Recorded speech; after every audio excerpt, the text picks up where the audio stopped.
আসসালামু আলাইকুম। আজকে আমি আপনাদের সামনে আরেকটা নতুন রেসিপি নিয়ে আসছি।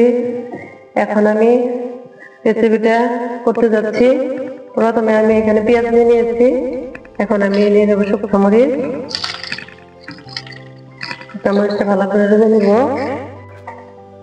এই তো মরিচটা অনেক সুন্দর করে আমি ঢেলে নিয়েছি। এখন আমি এখানে টাকি মাছটা সিদ্ধ করে রেখেছি।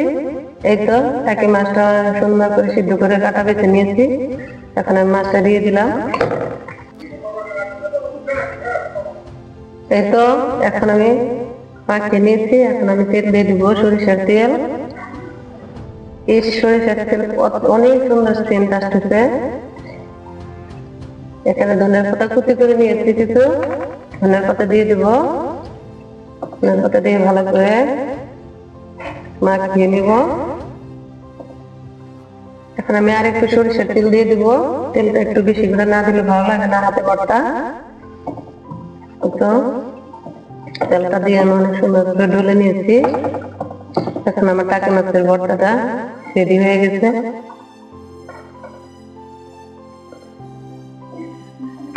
তো আমার টাকি মাছের ভর্তা আজকের মতো রেডি।